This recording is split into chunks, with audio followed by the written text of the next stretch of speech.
Kasus dugaan korupsi dalam tubuh BUMN Penerbangan Indonesia Garuda Indonesia bukan kali pertama muncul ke publik. Sebelumnya di awal tahun 2021, Emir Syahsatar yang saat itu menjabat sebagai Direktur Utama Garuda Indonesia didakwa menerima suap sebesar 46 miliar rupiah dari mantan Dirut PT Mugi Rekso Abadi, Sutikno Sudarjo. Kasus dugaan korupsi dalam tubuh BUMN Penerbangan Indonesia Garuda Indonesia bukan kali pertama muncul ke publik.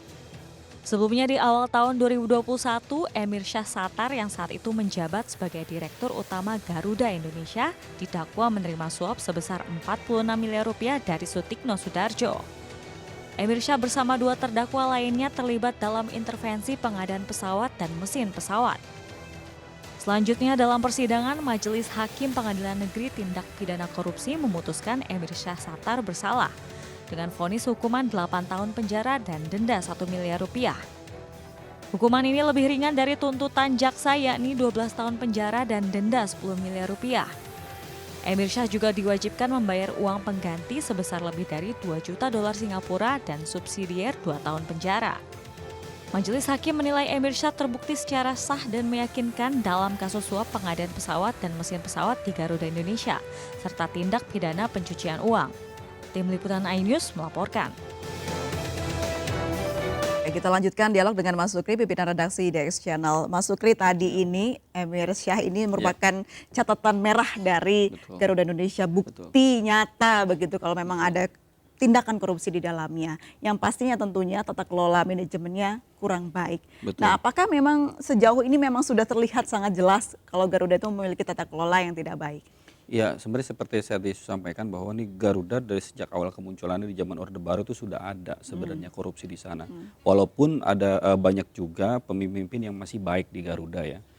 Cuman kemudian tradisi korupsi itu misalkan kalau kita berada di kampung maling, takutnya kita juga jadi maling, kira-kira gitulah ya. Nah itu yang tradisi itu yang membuat Garuda ini sampai hari ini manajemennya menjadi buruk. Anda lihat saja misalnya. Jadi sudah memang lingkungannya ya? Iya, lingkungan dibentuk dari dulu di zaman Soeharto itu seperti itu. Ya kan banyak sekali keluarga Soeharto yang intervensi di situ secara usaha dan sebagainya.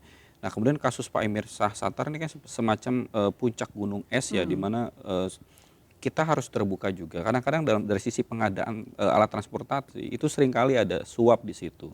Ya tidak hanya Garuda, mungkin transportasi yang lain ya. Tapi Garuda ini juga menjadi kasus yang begitu besar. Kenapa? Karena di Garuda ini kan kebanggaan bangsa. Seperti tadi Pak Apri sampaikan bahwa kita hanya punya Garuda, kira-kira gitu. Masa sih mau kita rusak lagi? Maskapai elit yang ya membanggakan. masa mau kita rusak lagi? Maka kemudian yang paling penting adalah Pak Erik itu bukan hanya membongkar tapi juga mendorong tindakan moral agar pemimpin-pemimpin di BUMN itu punya moralitas dan integritas yang tinggi. Jadi kalau tadi kita bicara tentang BUMN, harusnya kita ubah tuh namanya bukan badan usaha milik negara. Apa tuh Mas? Tapi berjuang untuk masyarakat dan negara. Jadi tidak ada lagi nih, kalau dari BUMN enak-enakan, jadi nggak ada lagi. Justru harus berjuang untuk masyarakat dan negara. Betul. Singkatannya itu Singkatannya seperti itu. Bagaimana ketika Anda ingin jadi komisaris, tapi komisaris untuk berjuang, bukan untuk mendapatkan fasilitas dan kekayaan. Begitu juga dengan direktur utama di BUMN dan direksi yang lain. Kalau pola pikirnya dibalik, saya pikir nanti ini juga bisa menjadi dorongan kekuatan moral yang luar biasa. Ini harus dijadikan satu contoh kasus untuk BUMN yang lain. Jangan coba-coba ketika Anda masuk BUMN dan tidak sesuai untuk berjuang untuk masyarakat dan negara, Anda pasti akan masuk ke dalam KPK. Pesan itu harus sangat kuat. Kalau tidak mampu ya sudah keluar saja. Kalau Anda tidak mau kaya jangan di BUMN kira-kira gitu. Karena ini untuk mencari menambah kekayaan negara untuk masyarakat. Sedikit saja mengenai kasus yang dilaporkan kali ini, soal bagaimana sistem di Garuda yang menyewa pesawat. Kalau soal sewanya sendiri menurut Mas Sukri setuju atau tidak? Apakah seharusnya kita pelan-pelan membeli pesawat atau seperti apa? Ya memang di maskapai negara manapun banyak juga yang besar-besar juga itu rata-rata menyewa pesawat. Karena harga pesawat kan juga cukup mahal dan tidak bisa dibeli. Misalkan kita beli nih 5 triliun satu pesawat, uangnya langsung habis kira-kira gitu. Makanya yang adalah penyewaan. Yang masalah bukan di soal penyewaan, tapi kemudian di harga penyewaannya rasional atau tidak.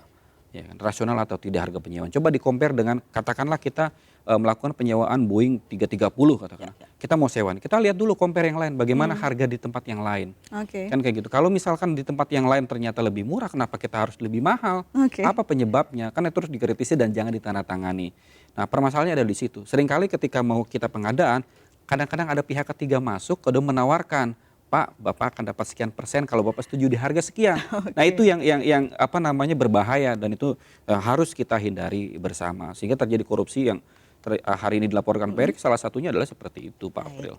Kita tidak afdol rasanya kalau kita tidak mendengar suara dari sisi Kementerian BUMN. Kita sudah terhubung dengan Pak Arya Sinulinga, staf sus Menteri BUMN. Selamat sore Pak Arya.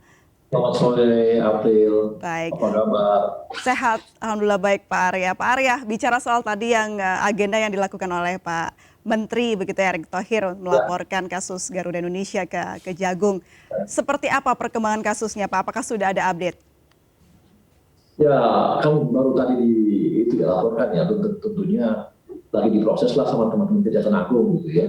Ini juga salah satu contoh, bukan contoh ya, satu bagaimana kita sangat serius ya, Pak Erick itu sangat serius untuk memproses hukum hal-hal dalam bisnisnya BUMN. Sebelumnya kan kita tahu juga ketika Jiwasraya beliau melaporkannya dan hasilnya jelas ya, bagaimana para tersangka itu akhirnya terdakwa dan dihukum 20 tahun, ada berapa? Seumur hidup juga gitu ya. Baik. Kemudian Asabri juga begitu, dan berapa juga kita laporkan di asuransi juga begitu.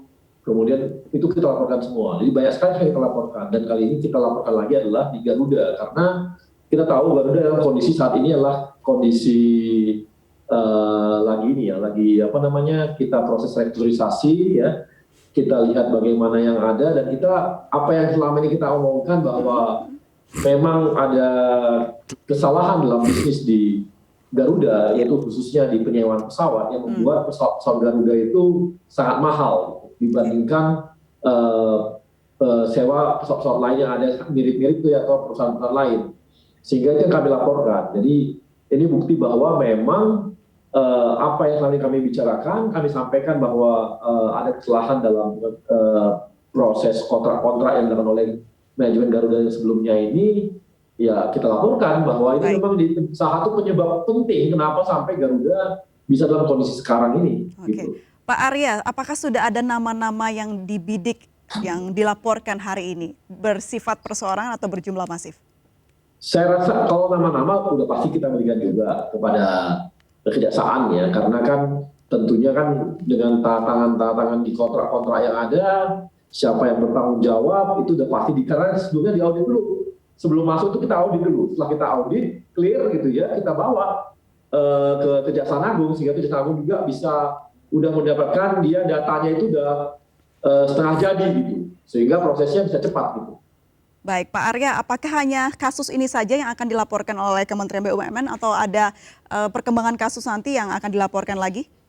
Akan banyak, karena kita soalnya ada di asuransi juga kita lagi proses ya, karena banyak sekali ini ya kasus-kasus yang kita lihat harus diangkat gitu. Ini berproses semua nih, ada beberapa yang memang kita lagi proses untuk dibawa ke Kejaksaan Agung terus gitu. Jadi kami ini koordinasi terus sama Kejaksaan Agung, dan case-case-nya kita bawa terus ke sana gitu. Kalau yang untuk kasus Garuda, Pak, apakah ada tambahan lagi selain ATR ini? Nanti kita lihat, perkembangannya pasti ada. Proses-proses yang ada, karena kan ini kan banyak kontrak-kontrak yang sebenarnya nggak begitu baik ya pada masa sebelumnya. Makanya kita nanti mana hasil audit kita yang kita lihat memang harus dibawa, kita akan bawa ke Kejaksaan Agung lagi untuk diproses secara hukum. Baik, Pak, ini banyak juga yang menyebut ini menjadi bentuk bobroknya Kementerian BUMN, Pak. Betul atau tidak menurut Bapak? Bobroknya Kementerian BUMN maksudnya gimana ya? Ini Jadi kan menunjukkan kasus, begitu, Pak. Ini kasus 2013 loh. Kasus 2013 nih.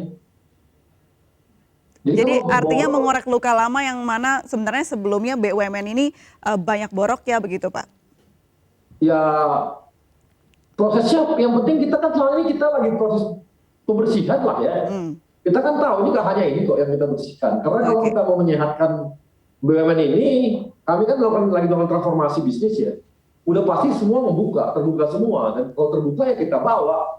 Karena kalau nggak dibawa ke hukum, nanti dibilang pemerintah menutupi bisnis yang ada. Gitu ya nggak boleh juga kan. Baik, jadi ini adalah bentuk dari bersih-bersih yang dikatakan oleh Pak Erick Thohir dalam wawancara tadi ya Pak ya? Iya, bersih-bersih BUMN ya. Memang kalau konsekuensinya... Bersih-bersih ini dalam bersifat untuk memberantas korupsi di dalamnya atau juga menata lagi tata kelola manajemen di seluruh BUMN? Paling nggak kan ini membuat ini ya shock terapi juga untuk semua manajemen BUMN, bahwa walaupun Anda nanti sudah selesai di BUMN sebagai manajemen, kalau Anda melakukan hal yang nggak benar, maka akan tetap bisa dibawa ke kasus hukum gitu. Baik. Makanya harus benar mengelola BUMN dengan baik gitu. Pak Arya, boleh bocoran tidak Pak, berapa banyak sih jumlah BUMN yang bermasalah dalam tata kelola manajemen? Waduh, nanti kita bilang bahwa yang pasti gini lah, teman-teman media kan bisa lihat bagaimana tahapan-tahapan, setiap tahapan kita lakukan pembersihan, dan itu kan bisa ketahuan mana yang bisa proses hukum, mana yang memang dia proses untuk bisnis saja gitu. Karena kalau tanpa ada proses hukum ini nggak sehat juga BUMN-nya gitu. Okay. Makanya kita bawa proses hukum gitu. Jadi nggak tanggung kalau kita mengerjakannya dengan serius gitu. Ada rencana restrukturisasi juga Pak dalam tubuh BUMN? Banyak Mbak. Ini kan contoh Garuda. Ini kan bagian dari restrukturisasi Garuda, ini kan juga bagian dari situ ya. Kalau ini mudah-mudahan ini akan membuka mata kita semua bahwa inilah yang menyebabkan Garuda itu kondisinya seperti sekarang mau bangkrut gara-gara itu gitu. Baik, kalau dari target ya silakan Pak. Ya makanya kita bawa supaya tahu semua bahwa ini kita selama gitu loh. Selama kan kita bilang bahwa ini ada permasalahan kesalahan dalam penyewaan pesawat gitu. Tapi orang lihat ini cuma ngomong doang. Kalau memang ada, bawa dong ke ranah hukum. Ya kita bawa ke ranah hukum. Jadi benar yang kami omongkan itu benar gitu adanya. Baik, Pak Arya, apa sih Pak target dari Kementerian BUMN sendiri Pak? Gini, kami pingin ya BUMN itu bersih lah ya. Dengan begitu maka dia akan punya tata kelola yang baik dan benar. Dengan tata kelola yang benar, maka ketika bisnis ini jalan dengan baik, maka BUMN-nya akan memberikan dampak satu, dia bisa beri dividen kepada negara, dia bisa memberikan pajak yang baik kepada negara, PNBP dan sebagainya. Di samping itu dia akan berguna untuk masyarakat, gitu ya. Nah, kalau BUMN-nya nggak bersih dan tidak terreformasi, maka yang ketiga ini nggak akan terjadi dengan baik, gitu, dan tidak maksimal, gitu. Bisa aja dia kasih dividen, tapi nggak maksimal bagi negara, gitu. Dan sayang. Jadi harus dirapikan begitu ya Pak Arya? Banyak ini ya, diberikan banyak privilege ya. Oke. Jangan karena privilege itu jadi... Baik. Terakhir Pak Arya, apakah langkah dari Menteri BUMN ini melaporkan ke Kejagung soal masalah Garuda bisa menyelamatkan maskapai penerbangan kebanggaan kita ini?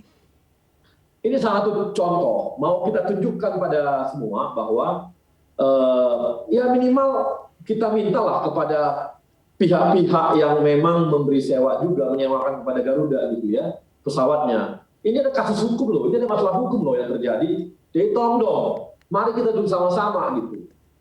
Jadi kemarin itu keputusan bisnis menyewa pesawat, itu ternyata tidak baik gitu. Kalau nggak baik, maka tolong dong, mari kita duduk sama-sama lagi, bernegosiasi untuk masalah Garuda ini gitu. Baik. Jadi dengan ini juga adalah satu langkah kita supaya bahwa apa yang kami omongkan bahwa ini ada permasalahan kong kali kong di belakang kontrak-kontrak yang ada itu benar adanya, sehingga wajar Garuda minta perbaikan kontrak. Baik, ini dasarnya ya. Ya, sehingga nanti ini diharapkan Garuda mereka akan mau bernegosiasi ulang dan memberikan harga yang terbaik kepada Garuda sesuai dengan yang benar. Oke, berarti ini salah satu upaya untuk bisa menyelamatkan maskapai penerbangan Garuda Indonesia. Ya, kita kawal bersama Pak Arya, kita akan juga update terus informasinya. Semoga ini langkah yang bisa dilaksanakan dengan baik dan lancar. Terima kasih Pak Arya Sinulinga, staf sus Menteri BUMN sudah bergabung bersama kami. Salam sehat selalu Pak Arya. Sama-sama. Baik, Sukri, kalau tadi kita dengar jawaban dari staf sus Menteri BUMN ya. Anda yakin target yang akan dijalankan itu akan berhasil? Seperti saya bilang tadi, isu utamanya adalah restrukturisasi utang Garuda yang mencapai triliunan dan itu tidak mudah dicapai. Makanya kemudian Pak Erick itu kan punya target bagaimana dari hutang itu minimal terpangkas 60% dulu.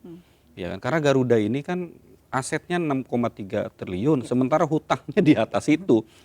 Sudah dihitung aset aja masih nggak cukup untuk bayar hutang. Makanya perlu langkah restrukturisasi biar bisnis ini bisa jalan, nggak bangkrut, kira-kira gitu kan. Nah, bagaimana caranya ya? Ini bagaimana kita melakukan langkah-langkah untuk restrukturisasi ini rasional buat Garuda. Karena kalau misalkan konsepsi yang diminta saat ini oleh para lessor kepada Garuda, pasti Garuda tidak akan sanggup.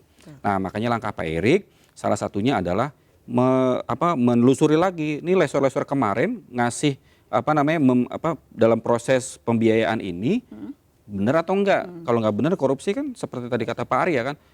Ayo, ini ada korupsinya loh. Ternyata ini nggak bersih-bersih amat. Makanya kan dia telusuri dulu dari sekian lessor, dimasukkan dulu nih ke kotak yang kira-kira nggak benar, kemudian dibawa ke forum restrukturisasi tadi. Ayo nih yang ini kayaknya nih kita nggak bayar dulu ya, karena ini masih proses bagaimana hukum. nanti kedepannya tata kelolanya sudah baik dan terbuka, itu yang harus Iya, tapi dari hutang yang bisa kecil, dipertanggungjawabkan iya, tapi hutangnya harus kecil dulu yang bisa dibayar dulu, baru itu harus kemudian cari ini bisa cara ya, jalan. Mas Harus cari Syukri cara. ya? Ini salah satu. Sebenarnya apa yang dilakukan Peri Kejaksaan Agung hari ini adalah mencari cara agar restrukturisasi hutangnya itu bisa menurun kira-kira gitu. Baik. Terima kasih banyak Mas Syukri Rahmatullah, pimpinan redaksi Sama-sama, Des Channel sudah Mbak bergabung April. dan berbicara bersama kami. Senang Ya. sekali. Ya. Ini kehadiran Mas Syukri. Sehat selalu. Selamat sore. Sore. Pemirsa, kita akan kembali usai jeda berikut, tetaplah bersama kami di MNC News.